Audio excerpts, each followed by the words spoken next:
Hello and welcome to Fantastic Fights, the podcast about a middle-aged man playing adventure game books out loud on the internet. That middle-aged man is me, Hieronymus J. Doom, and this is another bonus episode made possible by the generosity of my patrons over at patreon.com/HJDoom. We'll be playing Warbringer! The fifth or sixth book in the Way of the Tiger series, depending on how you slice it, by Jamie Thompson and Mark Smith.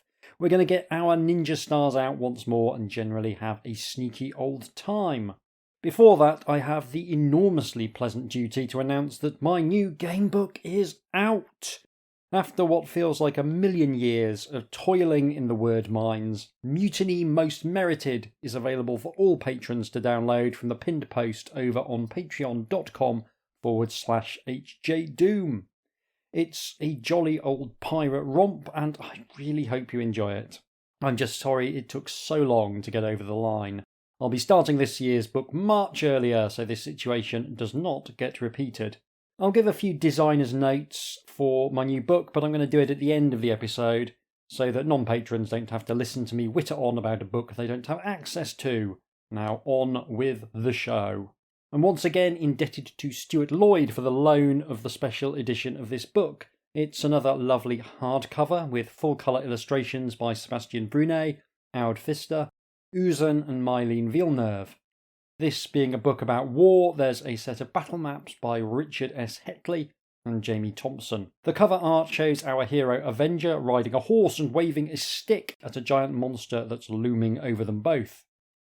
This feels like an error because the monster is a big chunky boy, a massive tentacle-faced lad wearing spiky black glam rock robes and shooting really a lot of lightning from the palms of its hands. I think I'd want something a bit more stabby than a fancy stick to deal with this absolute unit of a squid. It's nice though, very evocative, very enticing. It really makes me want to open the book and find out what's within. Anyway, on to the rules. The rules are basically unchanged from the previous book, and I'm only going to give a brief overview here. You get 3 basic attacks, punch, kick and throw, each with their own modifier, and that starts at 0. You've got 20 endurance. Once you run out, it's game over. You've got 5 inner force, which you can spend at various points in the adventure to get out of sticky situations, but you can also spend it to double damage in combat. Finally, you've got your fate modifier, which you apply to fate rolls, which reflect the whims of chance. You'll need to roll a 7 or higher on 2d6 to succeed at a fate roll, and your fate modifier starts at 0. The big attraction of this series is a selection of ninja skills. You automatically start with the ability to yeet shuriken at folk, and either the ability to judge the motives of others, or the ability to strike at nerve clusters to really mess people up. Out of those 2, I've gone for Yubi Jutsu, the noble art of messing people up, because that seems more relevant to a war-themed book. You then get to choose 3 skills from a list of 8. The skills are arrow cutting, acrobatics, feigned death, poison immunity, poison needle spitting, climbing, discovering and disarming traps, and escapology. I've taken spitting poison needles because it's awesome and I always take it. And then I've taken acrobatics and climbing so I can do your classic ninja jumping about shtick. You start with a bevy of ninja-themed stuff. Your reversible stealth suit, your iron sleeves for blocking edged weapons, a breathing tube for lurking underwater, a garrote for silent murder, 1 portion of flash powder for disappearing in a cloud of smoke, a flint and tinder, spiderfish venom for everyday poisonings, and 1 dose of the blood of Nil for poisoning on special occasions and holidays. We get a little précis of our career so far, how we were orphaned and raised by ninjas before going off to take revenge on an evil group that made off with some scrolls that can end the world. We're reminded we brought the scrolls back. We did a few justifiable homicides, and importantly, 1 homicide that didn't take. In the last book, we tried our hand at ruling a city and made a massive hash of it, so I had to go and get a pair of magic items to make everything okay again. Would that this was an option. In today's political environment, I would certainly go on a quest to pretty much anywhere, even Barnsley, if there was a chance of finding an orb and a scepter that would make everything okay. With the basics out of the way, we all get a little refresh with the background section as we play Warbringer. King of Ursmancast. You slew Yaimon, that's the fellow who nicked the scrolls from the Island of Tranquil Dreams, and you learned of your ancestry, of the significance of the birthmark carried by the firstborn of your family for 4 generations. Now you are king of the city of Ursmancast, largely on the basis of having a birthmark. I have a birthmark that makes it look like I've got a love bite, and no one at school was particularly keen to make me ruler of anything. You gathered advisors around you and passed many laws, some popular, others less than popular, but you managed to govern the city, playing one faction off against another until Ursmancast came under attack. And that was the most awesome part of the last book, to be fair. Playing one faction off against each other and trying to balance all the competing interests was really cool. Not for nothing is the city named Ursmancast nigh Edge. Its location at the eastern edge of the Man March, the lands of men, means that whenever the hordes of evil spew forth from the bowels of Orb, the great rift that scores the world like a black pit in a rotten fruit, it is likely that Ursmancast will be the city they fall upon in their search for new slaves. And so it was early in your reign. The army repulsed them once, but prompted by your god Quan the Redeemer, you set out on a quest to recover the orb and scepter, which are the traditional emblems of your family's rule. The quest was successful, though it cost you your left eye. Touching the scepter transported you magically back to the battlement tower of the palace, where a terrible sight met your weakened gaze. The city was wreathed in smoke, torched by the evil hordes from the rift. As you stared in disbelief, a great black raven, ever a bird of ill omen, brought you a message which it dropped from its cruel beak. It was from your old adversary, Honoric, Lord of Doomover and leader of the dread Legion of the Sword of Doom. He once tasted the blood of Nil at your hands, but his strong body, hardened by the rigours of campaigning, withstood that most potent of poisons. He has sworn revenge, and the message which you still hold in your tired hands could hardly be more dire. Avenger, an old score shall be settled. The Legion of the Sword of Doom shall conquer the city of Ursmancast and bring its people into slavery. I swear by Sorcerak to kill you with my own hands. Honoric. Nice of him to give us the heads up. I mean, it's not the most pleasant of messages, but back when I was still capable of holding down a steady job, I don't think that would even be in the top 3 worst meeting requests I ever had. As Glavis, the Ranger Lord, once told you, the Legion is one of the most feared armies on Orb. The warriors worship the war god Vashro, he who sows for the Reaper, and they spread fear about them in battle like a pall. As things stand, you do not even have a city to defend. Your people may all be slaughtered or carried off to the slave pits of the Rift. You must try and regain control of the city at all costs, unless it is already too late. I mean, there's something a bit weird about trying to tidy up the place so that Honoric, Lord of Doomover, can take over a city that's looking at its best. But, yeah, I guess we must try and deal with both of these significant threats. I like that as an opening. It's very much the end of the last book, but it does a really, really nice job of setting the scene and setting the stakes as well, which is obviously really important. And although it's an evil overlord threatening to destroy the city, the twist that the city's already been kind of destroyed once makes for a really different take on that idea. And it feels a lot more earned when it's book 5 in a series as well. So let's begin the game book proper. The smoke from the burning city obscures the scene. It is difficult to make anything out from your lofty vantage point at the top of the palace. There is no sign of Force Lady Gwyneth, nor of the Ursman-cast army. You have no way of knowing whether all resistance has been crushed, or whether there is still hope of turning the tide. The orb and sceptre are heavy in your hands. You have no idea whether they hold potent magic that will aid you, or whether they are mere baubles no more than symbols of the overlordship which you have lost. Will you descend the staircase into the palace, or examine the orb and sceptre on the battlements? Let's have a look at this bling we've managed to score. The sceptre bears the hippogriff insignia of your family, but neither it nor the orb bear any inscription nor any means of activation. It would take a powerful magician to unravel their secrets for you, if indeed they hold any. The emerald orb is about the right size and shape to fit into the hollow eye socket where your left eye once was. The eye you lost battling the Grand Master of Shadows in the Mountains of Undying Solitude. If you would like to try and fit the green orb into the socket, you can. If you would prefer not to do what sounds like the least hygienic thing in the world, you can choose to do something else. It doesn't sound like a great plan. Yeah, what if it gets stuck there? And then like an infection starts behind the orb?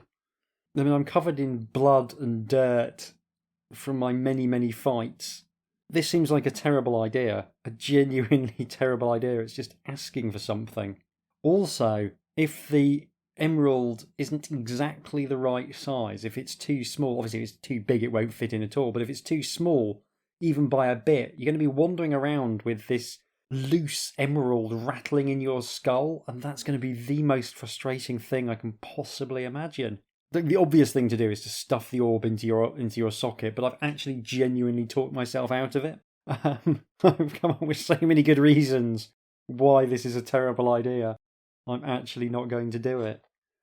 I'd be an idiot to not listen to my own excellent advice on the subject of stuffing emeralds into my wounded face. There is nothing more you can gain by studying the orb and sceptre. There is a noise of uncouth orcish voices on the staircase below. Will you leap down to do battle? Or, if you have the skill of climbing, climb down the outside of the palace tower to the smoke-obscured garden below? Well, I do have the skill of climbing, and I love using skills, so I'm going to climb down the outside of the palace tower. You sprint to the edge of the palace roof and peer over the battlements to the gardens below. The smoke thins to reveal a sea of brutish orc faces looking up expectantly. There is no escape that way, so you descend the stairs which lead towards the throne room. In the hall outside the great bronze doors, a host of orcs is lined up behind a great grey-skinned cave troll, 3 meters tall, who had been about to climb the stairs when you appeared. It sneers horribly, shaking a huge brazen club with black spikes. There is no time to think. Will you use the leaping tiger kick, or the iron fist punch, or the whirlpool throw? Throwing things that are 3 meters tall, kind of tricky. Yeah, the whirlpool throw requires you to grab your assailant by the shoulder and arm, and I'm not convinced I'm going to be able to reach up to the shoulder, so that is out. And then it's a straight-up choice between the tiger kick or the iron fist punch. Let's go for the standard punch, because I feel as though the cave troll's groin is going to be more or less at ideal punching height. So let's see if we can go for a nice sturdy punch to the vulnerables. The cave troll has begun swinging its great brazen club round and round its head, hoping to sweep you off your feet. When it finally strikes home, you dart forward and aim a straight-armed punch at its midriff.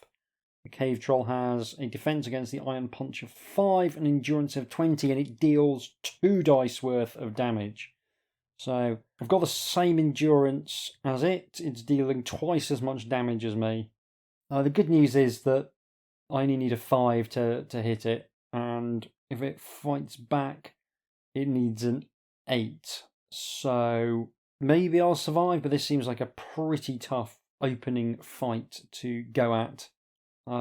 This is probably one of those where if I was using a character who'd played through all of the previous books, I'd have like a couple of bonuses to my punch and kick maybe, and that would make things considerably easier. But as it is, I'm starting with a character as if this were the first book I've read, so yeah, I'm going to roll some dice. By judicious use of blocking, I have managed to defeat the cave troll. It reduced me to 8 endurance. Once again, the choosing your attacks part of the combat system is great. Everything else is not so great.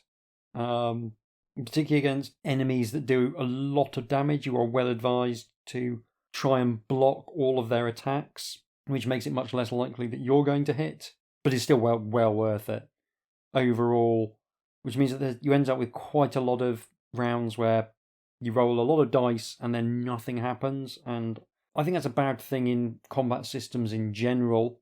I think null results in role-playing games are just really unhelpful, and I think a lot of very modern designs do work quite hard not to create results that are just a sort of shrug, but they're particularly unhelpful in adventure game books where you're not playing with other people. Like, there's nothing to be gained from a null result.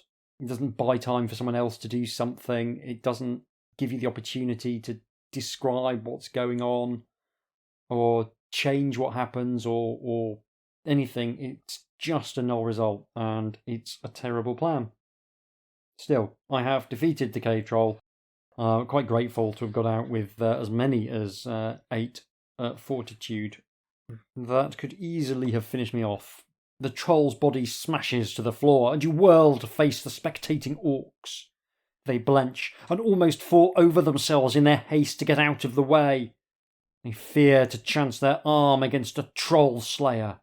The grey, warty skin of the troll ripples unnaturally, and your own skin crawls as the troll's skin oozes slowly over the bared bones to reknit, leaving ugly, purplish blotches where once the flesh was rent. The troll will soon have recovered, so you decide to pursue the orcs, hoping to escape the palace before they are rallied by some other powerful denizens of the rift. If you used a shuriken in your battle, you must leave it behind. I didn't use a shuriken, so that's nice. Still on 5. You meet no further resistance, casually almost knocking aside 2 orcs left behind in the stampede, until you reach the steps to the great gateway of the palace itself. Unfortunately, one of the orcish chieftains, using the foulest language you have ever heard, curses his orcs for cowards and rallies them. Even more ominously for you, he has called up reinforcements, a company of orcs armed with crossbows. Will you risk a feigned attack instead, leaping high above their heads and vanishing into the smoke-filled palace road? Or hold up the sceptre and command the orcs to bow down to the rightful overlord of Ursmancast? If the orcs are really invested in the constitution of Ursmancast, I don't think they'd be setting fire to it. Just a feeling. I don't feel as though these orcs are going to be great respecters of law and tradition. So I will risk the feigned attack and leap over their heads. Only 2 of the orcs react quickly enough to discharge their crossbows before you are sailing over their heads in a leap of supernatural proportions. Do you have the skill of arrow cutting? I do not. So one of the bolts strikes home, wounding me deeply. Lose 5 endurance. Endurance now 3. If you survive, then you stagger when you land, but you are still able to sprint into the haze of smoke and distance yourself from your pursuers. Fires rage everywhere. The bodies of your townsfolk litter the streets and the gutters run red with blood. Your people have not given up their city without a struggle, but everywhere you look there are orcs. Orcs sporting the emblem of a woman's head cut off at the neck, dripping blood. The orcs of the severed head like nothing more than looting, despoiling, and pillaging. You are close to despair, forced many times to hide in the shadows as groups of orcs rush out of the houses waving treasures, heirlooms of the families whose blood stains their moors blacker than night. At last, you come to the windmill tower on 7 Post Road, an easy climb. Hanging beneath one of the windmill's great sails, you survey the city. The noise of chaos is all around, screaming, fighting, the sounds of orcs and men in pain. A bugle call rises stridently out of the clash of arms and the cries of the wounded, bringing new hope. The great onion-shaped silhouette of the Temple to Time stands out blacker than the darkness, and for the first time you notice an orderly array of torches in the great sundial square before it. Casting off the hawser that checks the turning of the windmill, you cling to the sail as it carries you high above the highest roof, drop unseen onto a tiled gable, and leap from rooftop to rooftop until you look down at the gathering in the square. What you see gladdens your heart. This is what I come to the series for, in all honesty. Just casually describing you doing awesome ninja stuff like it's the most routine thing in the world. Just riding the sails of a windmill up, jumping off, bouncing across a few roofs. Yeah, job's a good one. And I love the fact that my natural instinct would be, as a designer, to go, ooh, here's a fun thing I can make you roll for. But actually, the right call is to just constantly hammer home just how good you are at doing ninja stuff. So yeah, really, really lovely bit of writing, really evocative, and I'm excited to see what's going on in this square. In the centre of the Square of the Seasons is Force Lady Gwyneth, swordswoman par excellence, and high priestess at the temple to Dharma, shield maiden of the gods. Clustered around her, holding aloft flaming torches, are about 200 of her soldiers, mostly heavily armoured swordswomen, some like her still on horseback. Townsfolk too are there, and what looks like the remnants of a city militia led by the fanatical demagogue, who even now exhorts them to fight on, for to surrender is to die. Greystaff too, the high priest of the temple to Avatar, the One, the supreme principle of good, is there, with perhaps a score of his priesthood, who are using their healing magics on the shield maidens. Gwyneth calls for silence, and you choose this moment to descend to the paving of the square and go among your people once again. There is a resounding cheer when you are recognised. Your miraculous appearance seems to have given them new hope. Gwyneth tells you that scattered pockets of resistance still remain. The mercenaries under Antocidas the One-Eyed have refused to throw their lot in with the spawn of the rift and still hold the barracks. Gwyneth has retreated to the Temple of Time to plead with the priests to use their potent spellcraft in the fight against evil. But the doors to the Snowfather's temple remain barred. Her overtures have been rebuffed. Should we survive, I know a temple that's getting seriously taxed. I mean, not from necessarily a petty desire for revenge, although there maybe is a petty desire for revenge in there as well. But if they don't want to join in the defence of the city, that's fine. But they can help pay for the reconstruction. That seems an entirely reasonable thing, and then they're making a valuable contribution to Erzmancast's prosperity. Now you must plan with Gwyneth a strategy for hitting back against the forces of evil, who, feeling that the battle is already won, have become scattered and fallen to looting. The enemy is concentrated around the palace under the command of Shadazar, whose infamous deeds have made her one of the few dwellers in the rift to be known by name. Will you march down the Avenue of Seasons and give battle in the Palace Road, or take a route through the part of the city which has not yet fallen to try and unite with Antocidas the One-Eyed? I think the latter of those feels like a good option to me. Try and concentrate all of our soldiers into one force and then try a decapitation strike on Shadazar. Seeing that there are still some whose resistance is not broken, many more of the townsfolk rally to the sceptre as you march towards the barracks, until by the time you sight the banner of Antocidas, the gold sword and bulging money bag, you have a force nigh on 1,000 strong. Antocidas has defended the barracks cunningly, losing few men, but the mercenaries are ringed about with foes far outnumbering your combined forces. The bugler sounds the attack, and the call is answered from the barracks. Between you and Antocidas is an army of orcs, but they are led by a company of dark elves, tall, lithe, and graceful, almost too beautiful to be evil, but cankered of heart, shunned by all others of their race. I'd say almost too beautiful to be evil. There is a problem with humanity at large that we tend to associate attractiveness with positive moral qualities, and there is no association between the two.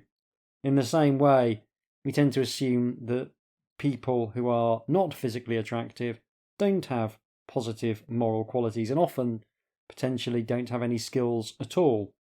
This is particularly the case with women. We all remember, or many of us remember, some of us remember, I remember the whole thing when Susan Boyle went on some talent show and was really good at singing, and everyone was really surprised because Susan Boyle looks like a not conventionally attractive middle-aged woman. But there is no association between being attractive and being good at singing. You wouldn't call Pavarotti exactly a looker, but obviously one of the most famous tenors of his era. So it is something that has a tendency to affect women more. Obviously, I've got a particular axe to grind with this, as I am a weird-looking man with a ginger beard. No one ever assumes that I have positive moral qualities. They assume I've done a murder.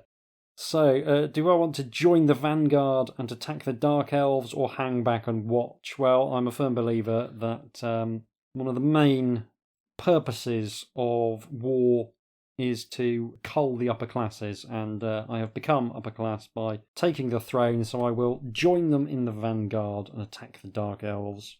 War, skiing and horse riding, these are the natural causes of death for the upper classes.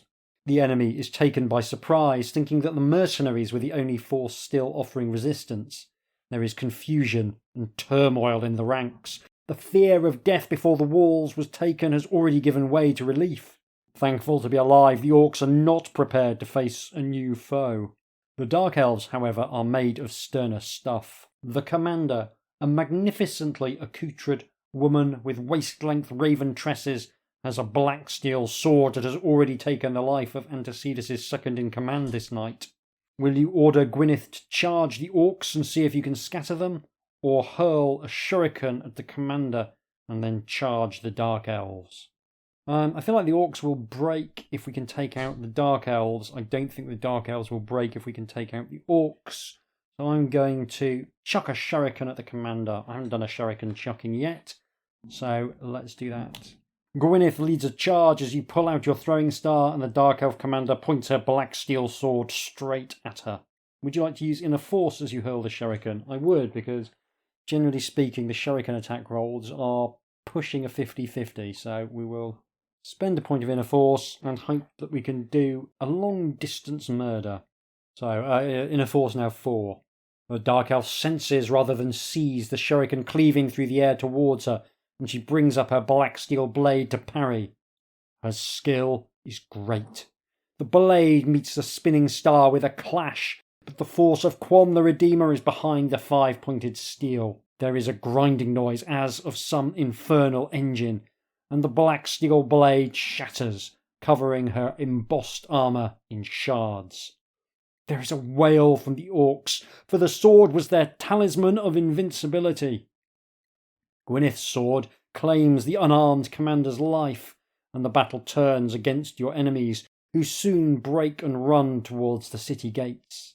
Antecedus, a burly, scar-faced veteran, strides out of the barracks courtyard, where he had been fighting, kneels and beseeches you to lead him on to victory. Gwyneth gives the order to advance upon the palace. Cross the shuriken off your character sheet. So, down to 4 shuriken.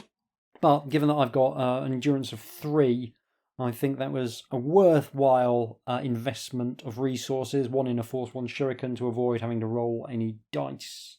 I am loving this so far.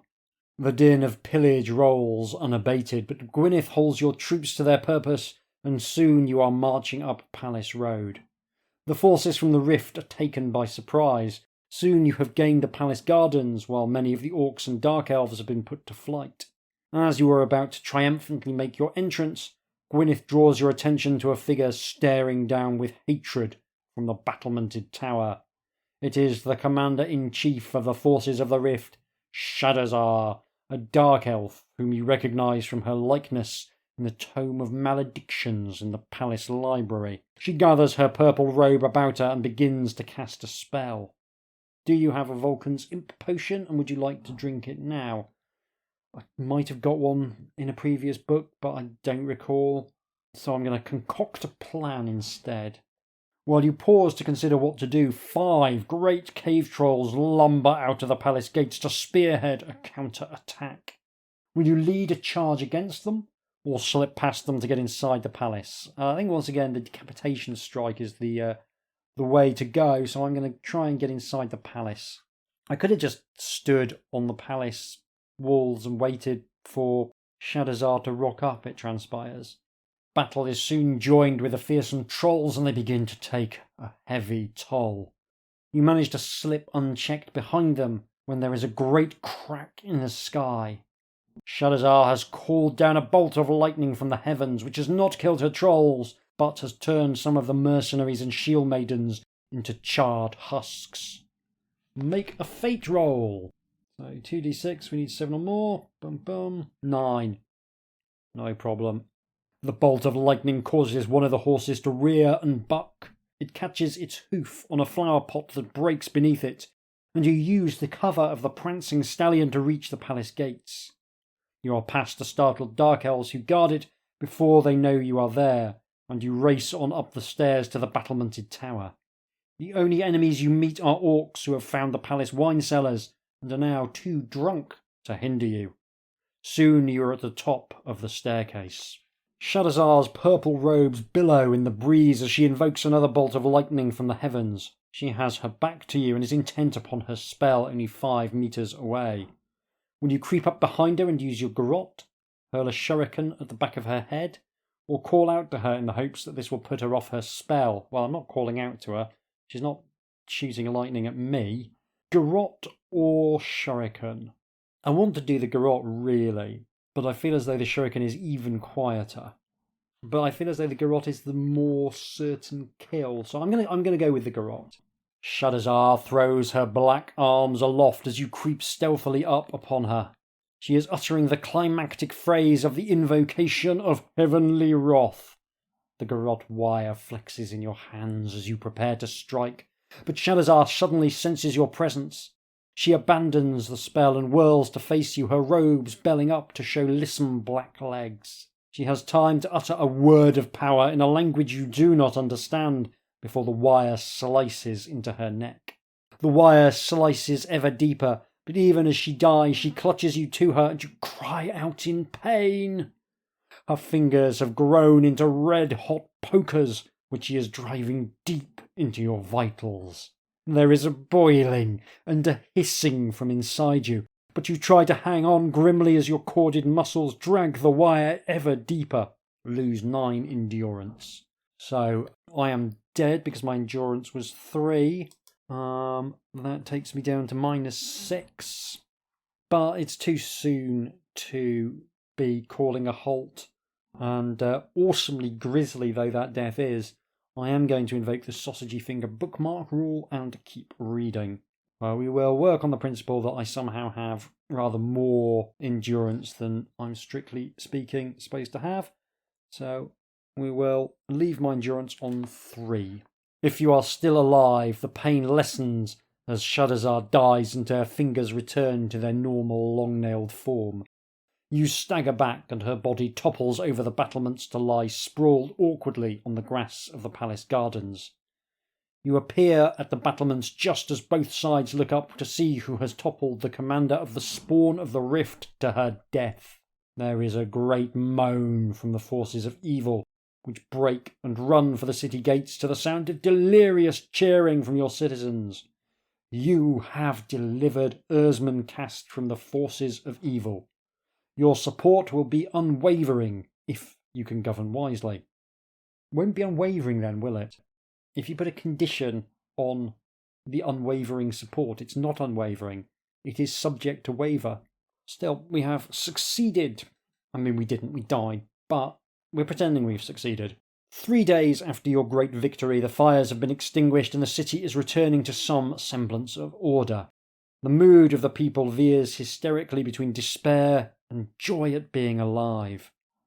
Few families have not suffered the loss of a dear one, but all know that their fate under the rule of Shadazar would have been unthinkably black. The task of repairing the breaches in the city wall is begun immediately, and the laws that you enacted before your journey to seek the orb and the sceptre are in force once again. Gwyneth's troops are maintaining order. You have become entirely dependent on her in this time of dire extremity, but she is busy reforming an army and overseeing the repair of Erzmancast's fortifications. If you are wounded, restore your endurance to 20 from the ministrations of the healers of Avatar. Greystaff himself lays the Hands of Excellent Health spell upon you. Great names for spells. It's one of the things that always irked me with Dungeons and Dragons was that, with a few exceptions, most of the spells had really kind of tedious names like, Greater Levitation. Okay, you get like Tensor's Floating Disc from time to time, and I get that from a purely practical perspective, it's not always worthwhile to give everything an exciting name. You do sort of want to know that this spell cures light wounds or whatever, but I think having like 300 different specific spells, all with very dull names, I'd rather have like 10 spells, each with a really good, over-the-top name straight out of Jack Vance. Do you have a purple jade ring? I do not. Of the city nobles who had been so influential when you cast down the usurper, 4 are either flown or dead. Parsival, the head of the monastery of your god Quan, was assassinated by Mandrake, the guildmaster of assassins, from far away Wargrave Abbas. He has been replaced by Hengist, a younger man who is a dangerous martial artist. Together you have already begun to retrain your fellow monks to see that the martial arts tradition of the Temple to Quan in Erzmancast should be worthy of its name. The Lord High Steward, once a usurper's instrument of subjugation, is dead, and word is that he met his end struggling for power with Shadazar herself. Foxglove, latterly the shrewd and captivating head of the Order of the Yellow Lotus, the secret informers, has disappeared without trace, though rumour is that she betrayed Erzmancast by revealing to the Dark Elves the weaknesses of the city's defences. Whatever the truth, her order is no more. Golspiel and the other merchants are long departed from the city. You must look to trade if the city is to feed itself. The other notables, the rabble-rousing Demagogue, Gwyneth, Greystaff and Solstice, the High Priest of the inscrutable Templars to Time, have all survived. Wouldn't mind a word with Solstice, the High Priest of Time. The first audience that you give in the throne room this morning is to force Lady Gwyneth, Captain of the Watch and General of what remains of the army. Attired in well-worn armour as always, she strides purposefully towards the throne and bows low. You have never seen her without martial accoutrements, you realise, even at royal banquets. She presses you to abandon the normal form of government through your advisers and the Council of the Star Chamber. You reply that you will govern just as your father governed, and that the council must be reconvened. Just then the court chamberlain announces that a messenger has arrived. He says he has come from the cities of the Spire of Foreshadowing and, Doomover, Overlord. He looks no more than a strolling player. Shall I call the scribe? Gwyneth raises her eyebrows at the mention of the city of Doomover, and you bid the court chamberlain show the stranger into your presence. Yeah, we do have the issue of Honoric still to deal with. Naught but a popinjay, says Gwyneth, as a tall man with a jerky step enters the throne room, kneels and touches his forehead to the floor. He wears the harlequin garb of a travelling entertainer and has a lute strapped across his back. His costume is pink and green, indicating that he has learned his skills on the island of the goddess and the school of Dithyrambo. Good lord. Dithyrambo? Yes, Dithyrambo. That is big old letter salad right there. He is either a skilled minstrel or a charlatan. More important, though, is the fact that travelling players such as he see much of Orb and customarily tell news of the world in the taverns of the cities they visit. There is a picture of this popinjay. Yeah, it looks like a cross between Robin Hood and a court jester. Absolutely ridiculously dressed. Looks as though he's auditioning to be the next Doctor Who. Yeah, it's a pretty decent bit of work, to be fair. As with a lot of the art, I think it would be flattered by being a bit smaller, but it's still decent. Nice work from Sebastian and Brunet there. "What is your name, student of Dithyrambo?" you ask. "Fidelio, Majesty," he answers, and begins to tell you of his news. "The Legion of the Sword of Doom is preparing for war, Majesty." He pauses. "What of it?" snaps Gwyneth. "It is not easy to guess where the eye of the Lord Honoric quests for glory, though I have heard rumours. I know not if they be true." He trails off into silence. "If not true, then no use to me," you say, not bothering to conceal your irritation. "The vagabond wants money, Overlord," says Gwyneth, and she shows her contempt for the man by using the spittoon. I feel as though I picked a regional accent for Gwyneth last time. Continuity. Not my strong suit, it has to be said. If I'd thought, I'd have written a few notes trying to indicate what voice I'd used for everyone, but hey-ho. Do you want to offer Fidelio gold? Command him to tell you all he knows, or invite him to play at the royal table this evening? I'll invite him to play at the royal table this evening, and he can sing for his supper like anyone else.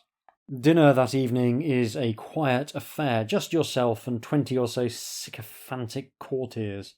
Indeed, there are more servants than guests, but you go through with this rigmarole for the sake of morale. Fidelio senses the prevailing mood, and he sings the ballad of the honest tinker, a fable about how a good man triumphs over adversity in the end because he leads his life according to the moral code he believes in. Then he plays something more stirring, and you are soon marvelling at the skills of the bards of the island of the goddess. Looking around you, you see that he is well on the way to captivating the hearts of most of the ladies present. Has he come to make an advantageous marriage? I mean, not the worst plan, especially for a professional musician. Yeah, if you want to get rich as a professional musician, my advice is marry well. Next he sings the song of the Orb of Kings. The orb is a green gem that one of the erstwhile kings of Serakub placed in his eye so that he could see invisible beings. But in the end he was killed in his sleep for the gem by ruffians who did not know who it was they killed. At the end of the song he dedicates it to you. When he finishes his minstrelsy, there is rapturous applause, and you beckon him to join you at your table. He tells you of all the news that may be of use to you, or so it seems. "The Honoric desires vengeance, Overlord. Many on Orb know what came to pass at Quenchheart Keep when you triumphed over the Death Mage and Yaimon, leader of the Order of the Scarlet Mantis." Based on this voice, he's probably doing a whole bunch of Cockney songs, isn't he? "Honoric has not forgotten the humiliation. He is preparing to ride out to war on the first day of Grimweird, day that is sacred to Vashro. He is god of war. You have until then to prepare for the onslaught." Fidelio also tells you that there is much debate at the court of Dom the Prescient, the king of the ancient enemy of Doomover, the city of spires of foreshadowing. Some of the tools of fate, the chosen heroes of that goddess, wish to go to war against Honoric if he marches out.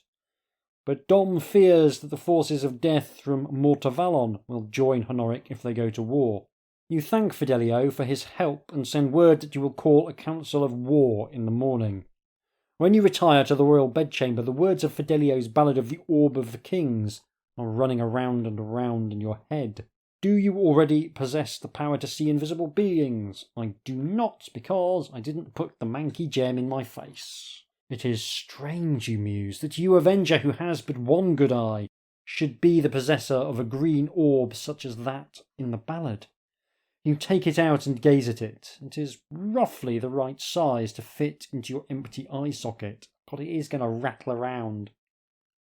Still, at least I've had a chance to give it a clean. That's the main thing. So, yeah, let's stuff it in the hole. Let's see what happens. Imagine explaining this to the healers if it goes wrong. The emerald orb seems to grow threateningly as you raise it to your empty eye socket.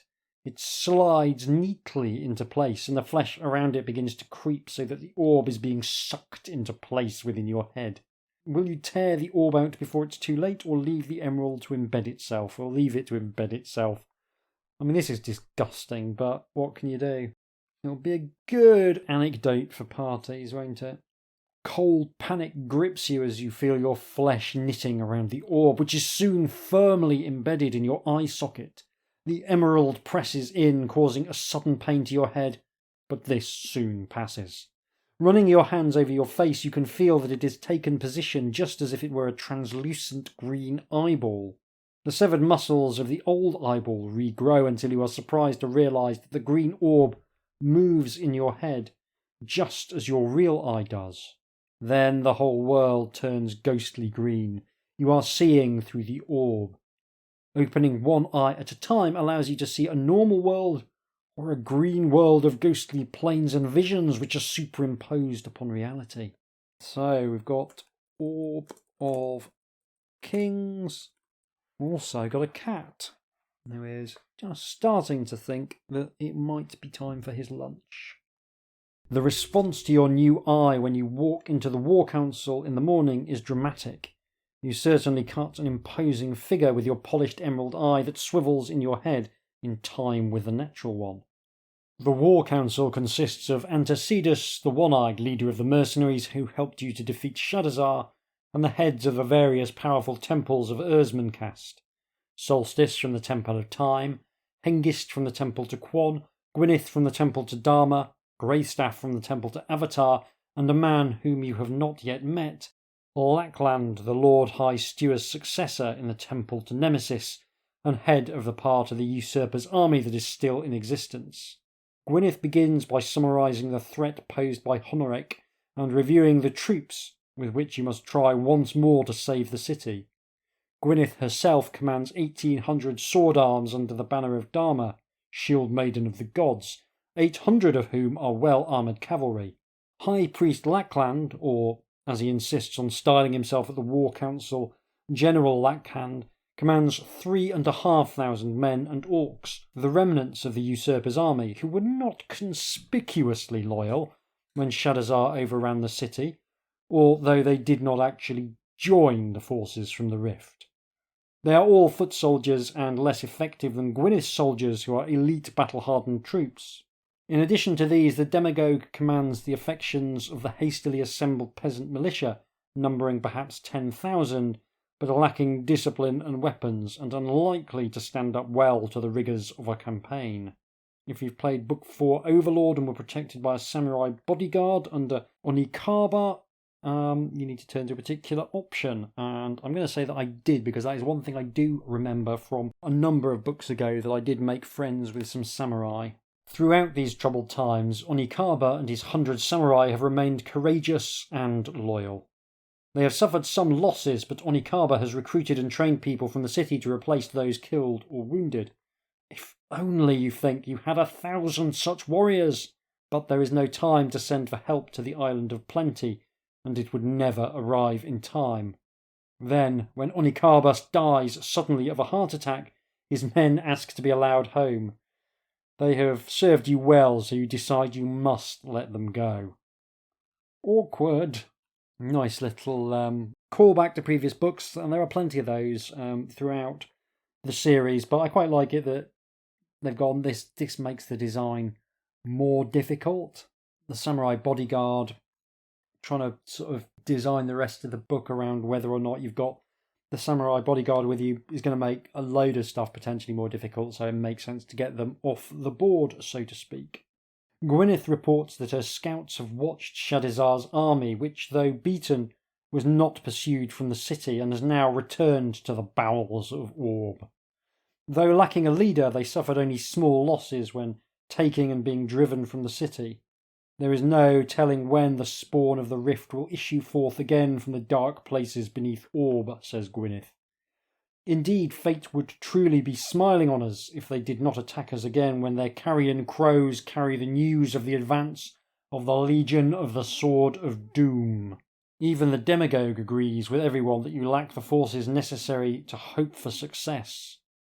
Solstice, the saturnine high priest of the powerful Templars to time, has said nothing yet. Will you ask him to send spellcasters to help your army? Or ignore him? I mean, this guy, he really is getting on my wick. Just sitting around being all smug and inscrutable. So no one likes the inscrutable. The inscrutable are hated and despised everywhere in the world, and they really need to learn that. Like, no one is impressed by your inscrutability. It just makes people want to slap you. It's even worth asking him for help. I don't think it is. I'm just going to ignore him. Like, you ignore me, I'll ignore you. Why do you even come to these council meetings? It has become clear to all present that you must seek an ally, one with a professional army that can be ready to campaign in the Man March by the first day of Grimweird. Grimweird is such a great name for a month. I think, what month is Grimweird? It feels like it's got strong February, January energy to it. Yeah, I feel like it is February, ironically, because February is the month that is always grim, but the weather often gets kind of weird as well. All agree that only you have the charisma to persuade another city to come to your aid. But time is running out. You ask for suggestions as to the best choice of city for you to visit on a diplomatic mission to enlist the support of another army. Greystaff throws up his hands and says that he knows nothing of armies and war, but that his temple will provide healers for the army. The demagogue makes the first suggestion. Surely there is but one choice, Overlord. The spires of foreshadowing have lived under the threat of war from Doomover for all living memory. Their armies have clashed 3 times this century. With the tools of fate on our side, we may yet win victory. Hengist speaks next. The forces of fate are not our natural allies. At Wargrave Abbas, beyond the mountains of Vision, we may enlist the aid of the monks of Quan and the shield maidens of Dharma, who also have a temple there. Too far, says Antecedus. You could never return from there with an army in time to defeat Honoric. He would be defending our own walls against us. Then where would you have me go, Antecedus? You inquire of the burly mercenary. Grey Dawn, he answers. The others look up in surprise. The forces of Moraine, god of empire, are ever seeking an excuse for battle. They only live to fight, and half their troops, it is said, are not men at all, but beastlings, each as strong as 2 men. Greystaff says, Might we not find that we had brought an even greater evil into the Man March? Antecedus replies, We could bribe them, with lands to the east of our city. They would protect us from the spawn of the rift then. Erzmancast has always suffered because it's the most easternmost city of the Man March, nearest to the bowels of Orb. You look to Gwyneth next for her suggestions. Return to the city of your forefathers, Avenger. Serakub, beyond the rift. I am sure you could persuade Hivatala, the sword mistress of the guard at the Temple of Dharma, there to ride out to your aid. Everyone's got a different idea and I love it. Lackland is silent. You cannot tell what it is that he wants, perhaps for Honoric to be victorious even. To your surprise, Solstice has a suggestion. Upashad, it is the largest city on Orb. The largest temple. In the largest city is the temple to your own redeeming god Quan. It is larger than all his temples piled on top of the other. The next largest temples there are the temples to Dharma and to Moraine. All of you could have your way. But, says Hengist, Upanishad is beyond the desert of Devan, at least as far as Wargrave Abbas. There is not time, Solstice, you comment. The High Priest of Time looks at you sourly. There is always time, he says, and stalks out of the Star Chamber to lock himself inside his temple once more. Leave me now, I wish to be alone to think, you say, and the others file out of the Star Chamber. It is vital that you make the right decision. Do you wish to consult the scribes for more information about the cities, or are you ready to make your choice? So I'm guessing this is now going to be a long bit where I choose where I'm going to go. Yeah, I can get information about all of the cities. Now that seems like a reasonable place to stop the recording. very intriguing. I will look forward to finding out what's going on. I guess the structure makes sense as well. Go and do a little bit of your classic adventuring thing to get between a couple of locations. Find a city that can actually help you. Presumably at least one of them is a red herring.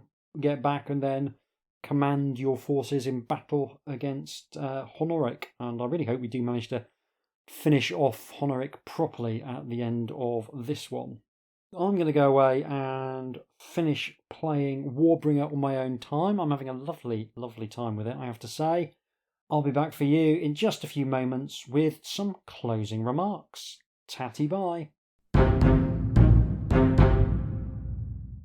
It has been seconds for you, but it is more than a week later for me, and I have had a middling bout of COVID that has completely trashed my schedule for the month.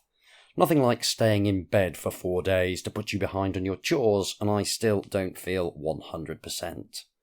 Still, the show must go on, and I must at least attempt to provide a surface-level analysis of this book. And it will be a more surface-level analysis, I'm afraid, as I haven't had the time to really go into detail on it. In better news, however, I need to take the time to thank a trio of new patrons. Robin, KD and Paul, thanks so much for supporting me over at patreon.com/HJDoom. These kind souls will score themselves a bunch of gaming stuff, including, of course, my new book, Mutiny Most Merited. Many thanks for your support, it is much appreciated. Now, let's get back to Warbringer. I know that there's some listeners who will like to know that I died of poisonous spider on my way to the city of Grey Dawn, a predictably short time after turning off the recording. Turns out, that's not especially surprising because there's a lot of ways to die in Warbringer. It feels like the most lethal of the books so far, and that's a note I'll be returning to shortly because I think the reasons why it's so deadly are quite interesting. The structure of the book is fairly simple but eminently satisfying. You turn up back at Ursmancast, it's full of monsters, you save Ursmancast, there's a bigger army turning up soon, you toddle off to find some friends, you find some friends, you come back home, you try and work out how to deal with a war on two fronts, you decide that fighting a battle is probably the right answer, you do a bit of ninja homework in the enemy camp, then you have the battle, and it's home for tea and crumpets. Within this fairly linear plot, there's a fair amount of scope for things to pan out in different ways. You can turn up to the final battle with, I think, 3 different groups of mates, and there's different battle plans for you to attempt as you tangle with the much larger force of Honoric and his evil mates. So you can end up with, I think it's 6 slightly different deployments as battle is joined, and although there's some fairly scripted events within the battle that you need to get past, there's also scope for making decisions that will influence the outcome. I think the overall structure is really good, honestly. The opening is very exciting and introduces the idea of commanding troops in battle in a successful way. I very much enjoy seeing the stakes being set in a fashion that I can participate in rather than just being told that the kingdom is in peril. I think in gamebooks, action generally trumps narrative as a storytelling device, and this is a great example of how to do that well. When in doubt, try and think in terms of the first Star Wars film. That's one of the most perfect examples of how to use an action sequence to set the scene, introduce the world, and introduce a core mission for the characters. So I think if there's evil threatening the kingdom, let me meet it or its agents face to face. Don't just have a wizard tell me about it. I also enjoyed seeing the action sequence being followed by a reprise of the rulership stuff from Overlord. Once you've had the big punch of the opening, sitting down and trying to come up with a plan to save the day feels like a pleasant change of pace. The choice of who to approach for aid feels like a suitably weighty consideration for a ruler, so it's nice it's given space to make the choice feel impactful, though it does eat an awful lot of paragraphs along the way, which is another thing that might become important later. The actual recruiting of support works well enough, although it's arguably the least interesting part of the story, perhaps because it's the one that feels most like a generic fantasy gamebook. There's different places to approach, but some of them are an obvious trap, and 2 of them are in the same direction, so the journey doesn't feel especially epic, though it is extremely dangerous if you choose the route that takes you past the rift. It's fine, but it feels brief and a little slapdash. A more traditional sequence that does land for me is going for a little shufti at the enemy camp just before battle is joined. There's a welcome chance there to do a bit of ninja stuff before everything kicks off. As the stories move further and further away from ninja business, I find myself treasuring the elements that call back to the core of the series, even as I definitely enjoy the parts of the later books that break new ground. As a fully paid up ninja, it makes every kind of sense for you to be the one to go sneaking off and gathering information, and it speaks to the idea that you are in some sense caught between 2 worlds. Honestly, I'd like the ending of the whole series to be a realisation that ruling people is really hard compared to just sneaking about strangling people until the world somehow improves. I'd love to see the character give up on being the ruler of Erzmancast and just go back to being a ninja. Obviously, the big draw of this book is the chance to lead your forces in battle, and the authors have put a lot of effort into creating the feeling that you are truly in command of a proper army. The use of maps is necessary, but it's also a genius way to give you the feeling of being the commander. You get a map of the battlefield first without any units to allow you to visualise the terrain. Then, once you've decided on which plan to follow, you get to see the deployment. Once battle is joined, however, you won't get to see another map, and I think that's a tremendous way that gamebooks specifically can depict the fog of war. You know where everything started, but where everything ends up is maybe less clear. This feels like something that you could explore in a more conscious way if you were looking to build on the work that Smith and Thompson have done here.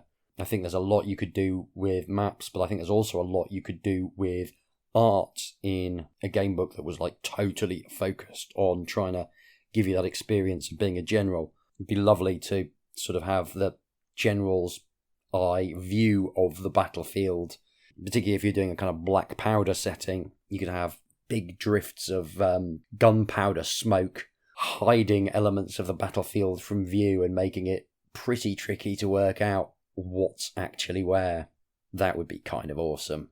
And by talking about ways you could take this premise of the battlefield as a subject for a game book, it kind of reveals that here the battle sequence basically works, but it does also feel like the first draft of something that has the potential to maybe be more.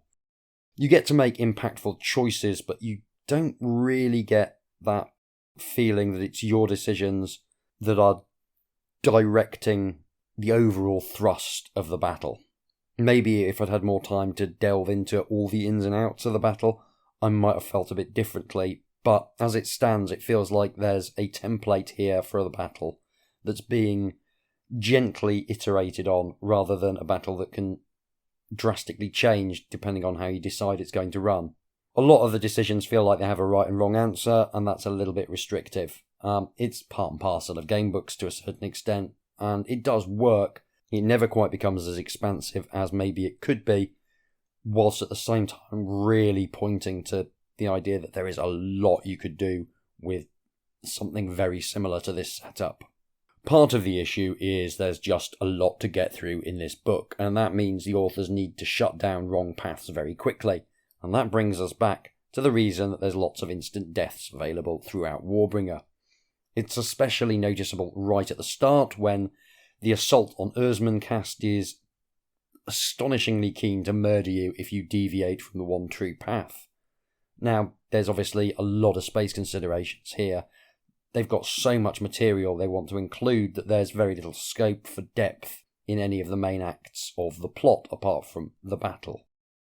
The attack on Erzmancast is very linear, and getting information about potential allies and doing politics eats a ton of sections, much like it did in Overlord. And although you can go to a bunch of different places to look for aid, the adventures to get that aid are very superficial, so it ends up eating a lot of sections without adding a great deal. The battle is cool, but it's clear that it could have been even better with more sections to play with. And I get why all of the bits of the story are there. The outline of the plot is great, it makes sense and it tells a compelling story, but it comes at the cost of nothing quite feeling as fleshed out as it needs to be. Some of it could have been dealt with via some judicious simplification. I get wanting to have the politics stuff there, and the wide open decision making feels very immersive, but it is very hungry for sections, and I think trimming down your options for aid to 2 would have made all the difference. If you'd only had 2 different allies to choose between, you could have developed both options more fully. I'd have simplified the opening elements of the battle as well. I think rather than 6 marginally different layouts, I think I'd have gone for 2 or 3 that feel most impactful. Like there's an option for a refused flank, which is a classic manoeuvre, and there's another option to fight a more defensive battle using the terrain to your advantage, and they really jump out as the most interesting options, and I think focusing on those would have opened up more space to differentiate the battle plans more and make the fight feel more dependent on the decisions that you're making. Second reason why I think there's so many instant deaths is also something I would look at if I were doing a rewrite of this, and it relates to the systems. Now, The Way of the Tiger is in some ways a brilliant system. It's got its issues, mostly with combat, but if you want a system that is laser focused on delivering mechanical support for the fantasy of being a ninja, then it is as good as you're going to find. If you want to punch things, kick things, jump over things, climb things, break into things, it's got support for all of that. What it doesn't have is any native support for directing troops in battle. What I'm going to say will be profoundly shocking for regular listeners, but this book could do with an additional system. Now, I'm a guy who generally holds pretty hard to the theory that you don't multiply variables unless you absolutely have to. Probably the 2 most common critiques I have about gamebooks are, 1, that they've invented a new system to replace an existing system that works better, and 2, that they've added a new system that doesn't need to be there. I fundamentally believe that parsimonious design is almost always better design when it comes to gamebooks. If in doubt, don't, is a good maxim for designing gamebook systems. That doesn't mean that systems are bad, though. One of the most important things that systems give you is granularity of outcome. In a choose-your-own-adventure style gamebook, you don't get any granularity. You can either continue reading, or you have to stop reading. Systems allow you to create an uncertain state between stopping the story and continuing the story, and this is really useful because it allows you to punish the player for a mistake without ending their game. In fighting fantasy, you have this amazing thing where you get a hierarchy of punishments, with losing stamina usually being the most slight punishment, just eat another couple of pies and you'll be fine, losing luck being worse, and skill loss being the worst punishment of all. We saw a little bit of this in a previous book in the Way of the Tiger series where losing an eye reduces all of your fighting skills. It's technically not a punishment because it's on the correct path, but the point still stands that you can, in the Way of the Tiger, mess around with your ability to ninja. You can run out of endurance or inner force, you can give a negative fate modifier or a positive modifier, you can take away shurikens or other bits of kit. You could theoretically remove skills, but wisely this doesn't actually happen because it would feel awful.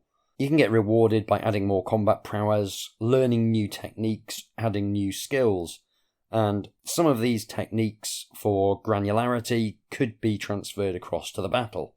You could get hurt and lose endurance, for example, you could lose some inner force, you could get a negative fate modifier, but these don't feel as though they're directly related to the business of soldiering, nor are there really any significant roles to be made for the outcome of different bits of the battle. Giving your troops some abstract measure of combat effectiveness, which incorporates things like training, equipment and morale, would have opened up a lot of doors for creating a more compelling final battle. It gives you something you can tweak to show the difference between the forces you recruit from different locations. Maybe you can recruit more soldiers from one place, but they have a lower combat effectiveness, for example. Making choices is exciting, and there are some good choices in the battle, but so is rolling dice, and for my money, the best thing is when you get to make a roll which is easy or hard because of all the decisions you've made leading up to that point. So while you should think carefully about adding a system, especially if it isn't going to apply to the whole book, there's times when that is absolutely the right call. It can add a bit of seasoning to an area if it's done right. I had a crack at that in my own recent book, Mutiny Most Merited, and I think I did a fairly decent job. There's a section where you get to go to a treasure island and you take some crew with you to act as an additional resource for that area, and those crew can be killed off, which allowed me to create various appropriately deadly traps and encounters, but without taking out the player, so long as there's still an unfortunate red shirt to take the fall for you. And then at the end of that section, I found a way of tying this bespoke mechanic into the main system. Now, it's not up to me whether or not I succeed or fail in that, but I do think it's a model for how you can go about injecting short-term systems into a gamebook without it becoming needlessly complicated. Bringing everything back round, I think this lack of systems to support some of the ancillary activities is why there's so many instant deaths in the book. Neither rulership nor generalship is massively amenable to being messed with in anything other than the crudest ways, and that means either keywords or some kind of simply cutting the story off. They do make some effective use of keywords in some of the later parts of the book, but it's hard to see how you could do the same in the early stages, and that only really leaves death as an option. And I'm not even opposed to lots of deaths. I know it's not very modern, but I actually quite like the sudden stop from time to time, as my own work definitely shows. The other effect of not having systems or anything except ninja stuff in this book is that it does make the ninja stuff feel a bit underwhelming in some ways because there's just not very much of it. Thompson and Smith are generally extremely good at telling stories through fights, and that's something that there isn't a great deal of opportunity for here. The few fights there are almost bafflingly hard as well. Playtesting is a challenge, I get that, but most of the baddies you can throw hands with hit like an absolute truck, and are capable of dispensing with Avenger in a couple of blows if the dice go against you.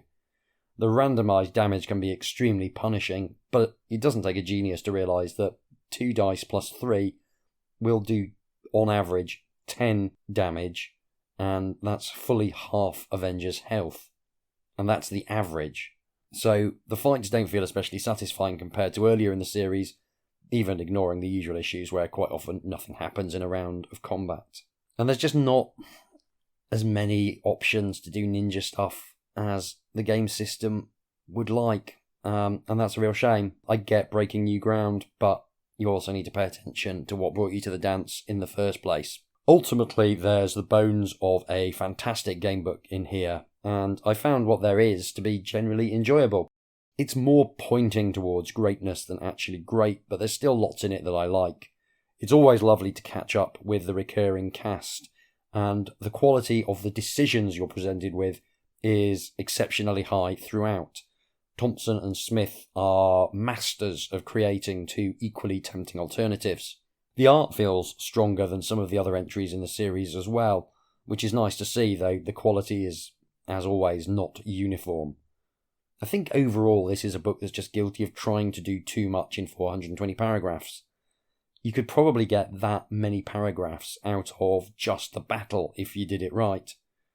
Much as I appreciate the efforts to make you feel like the general of an army, I think the book as a whole could have benefited from doing more ninja and less general. I mean, that's the stuff I come to Way of the Tiger for, that's the stuff they've got systems for. So I think maybe they should have either approached the battle from the perspective of a ninja and made it less prominent, or alternatively built in some systems to make it work better. That will be it for this episode. I wanted to talk more about my new gamebook, but honestly, it's just a bunch of pirate cliches, an attempt to absolutely minimise the number of rules necessary to still roll a bunch of dice. I learned that D6 tables are pretty cool, but honestly, I think 2 D6 tables are a better plan, and that might be what I use next time.